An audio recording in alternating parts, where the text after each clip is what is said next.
Here's one thing you can do on a daily basis to be a better person.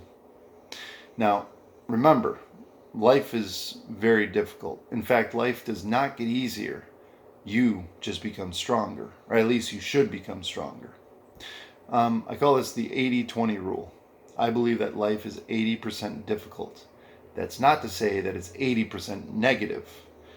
Raising kids, difficult. It's not negative. Being married or in a relationship, very difficult. Not negative. Lots of rewards there. Working towards a career that you love, very difficult, but it's not negative. So life is 80% difficult, but not negative. But one of the things that we do as humans is we make emotional decisions and we back it up with logic, and then we think, hey, look, I made a logical decision. But that's not a logical decision.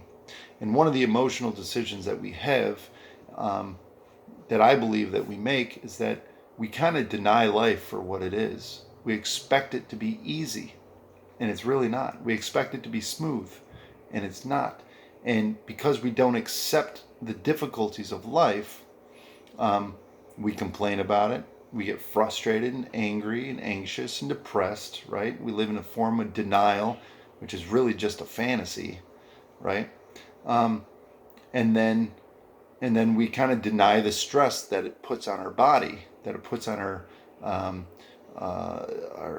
emotions and our psychology, and puts on our spirit, right? And when we deny this, we don't take the proper steps to combat it. So if you look at stress and what it does to our body, it's actually really bad for our body. When we live in a heightened state of stress, you release this chemical called cortisol.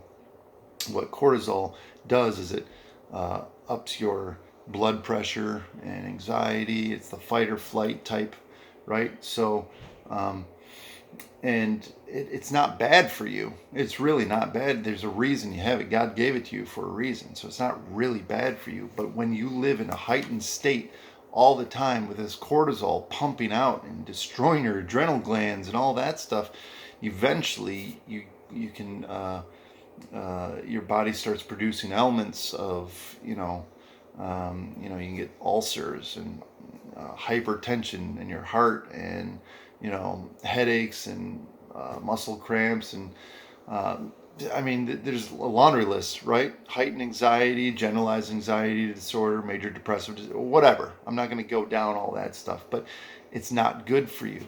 So until you accept reality for what it is and understand that it's difficult, then you can start making the proper steps to combat the stress and to combat how difficult it actually is.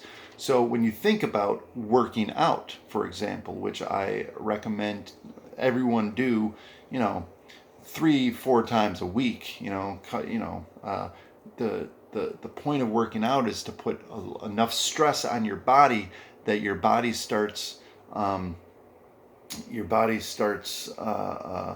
of adapting to that amount of stress. And so once it's adapted to that amount of stress, now you can put more stress on your body. That's why your muscles get bigger. That's why you can run longer, run faster. The same goes for your mental state, your spiritual, your mental state. When you work out mentally, which you should do on a daily basis, right? Spend time in prayer, spend time in meditation, spend time dissecting yourself. That sounds weird, but you know what I mean. Going through what is going on in your life that, like I said, the Serenity Prayer, right? I made a video on that.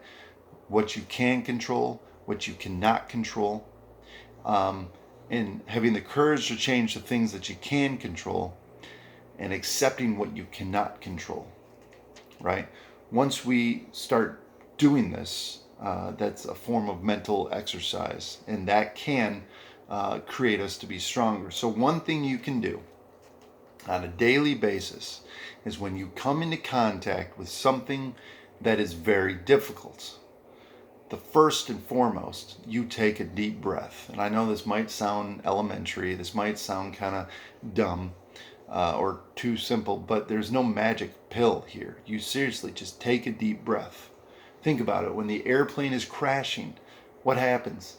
Oxygen masks fall, and you put it on yourself first. They say put it on yourself first, because you put it on other people and you burn out, you're not going to be helpful to anyone. So the first thing you do, you take a nice deep breath. Okay? Breathe it in deep, and just as you exhale, you release the stress. You say, okay. And I like to recite the Serenity Prayer to myself so that I can kind of look at what am I in control of here, and how can I change it, right? Then you talk to yourself. You can do it out loud, or you can do it in your head.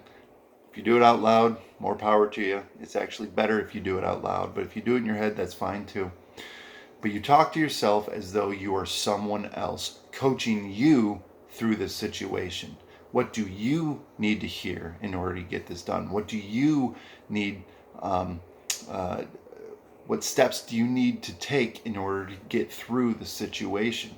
What kind of encouragement do you need to hear?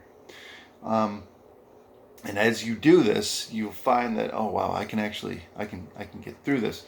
I can do this. I'm good, right? And as you're doing this, you're building up tolerance to the resistance of life, to the hardships of life. And once you're done, because thus far you've survived 100% of your life, right? So there isn't anything that you can't get through so far, right? So when you get done, you express to yourself that you did it, that you were able to do it. You express it out loud, and you say, wow, that, I can, even though I hated it, or even though it was difficult, or maybe it wasn't that hard, maybe it was easier than you just say, man, I got through that. Good, I got through that, and I'm a better person because of it, and I'm a stronger person. So what this does is it creates a habit. And once you create a habit doing this, life gets easier. And it's not actually life getting easier, it's just you becoming stronger. So that's really cool to think about. So let me know what you think. Does this help you? Does this not help you? What would you like to hear more about? Leave a comment, stuff like that. Good game.